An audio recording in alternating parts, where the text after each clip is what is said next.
ராமர் ஒரு யாகம் பண்ணுறார். யாகத்துக்கு வசிஷ்டர் ஒத்துக்கலை. ஏன் அப்படின்னா, இந்த யாகத்தை மனைவியோடு சேர்ந்து அமர்ந்து தான் பண்ணணும் அப்படின்னு சொல்கிறார். மனைவியோடு சேர்ந்து அமர்ந்து தான் பண்ணணும் அப்படின்றார். மனைவியை இவர் காட்டுக்கு அனுப்பிட்டார். இப்போ மனைவி இல்லாமல், சீதாதேவி இல்லாமல் அந்த யாகத்தை எப்படி பண்ணுறது அப்படின்னும் போது ராமரை சீத்தையை கூப்பிட்டு வர வைக்கலான்னு வசிஷ்டரோட ஐடியா.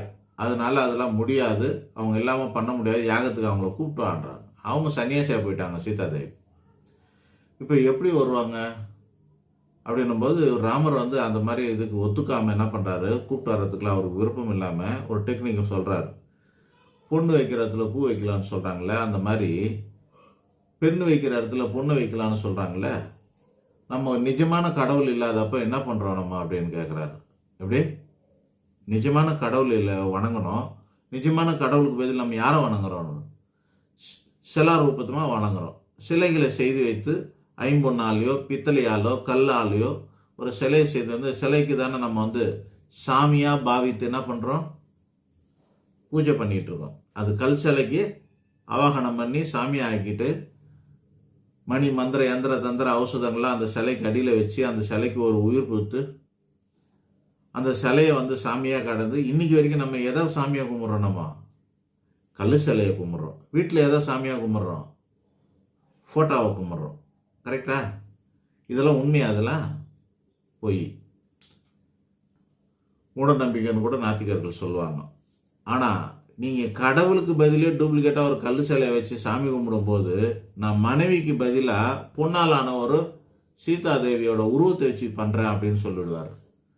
ஒன்றுமே பேச முடியாது வசிஷ்டரால். அப்புறம் என்ன பண்ணுவாங்க, தங்கத்தால் ஒரு சீதாதேவியை செஞ்சு ராமர் பக்கத்தில் அமர வைத்து அதுக்கப்புறமா அதை அதுக்கு பதிலாக இந்த சிலையை வச்சுட்டு, சீதாதேவிக்கு பதிலாக சிலையை வச்சுட்டு இவங்க யாகம் பண்ணி முடிப்பாங்க. புரியுதுங்களா? அப்போது இந்த மாதிரி சிலைலாம் செஞ்சு வைக்கலாம். இந்த மாதிரி பண்ணணுமா அப்படின்னு சொல்லுவோம். இது மாதிரி பண்ணணும்.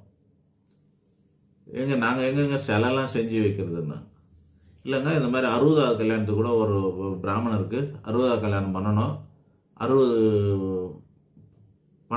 பிள்ளைங்களாம் ஆசைப்பட்றாங்க. 80 பண்ணணும் பிள்ளைங்களாம் ஆசைப்பட்றாங்க. இப்போ இல்லை, மனைவி இல்லை, என்னங்க பண்ணுறதுன்னாங்க. அதெல்லாம் பண்ணாதீங்க, விட்டுருங்க. நாங்கள் இல்லை பிள்ளைங்களாம் ஆசைப்பட்றாங்க, கட்டாயம் பண்ணி ஆகணும் அப்படின்றாங்க. நாங்கள் என்ன பண்ணுறது அதுக்கு? சரி, ஒரு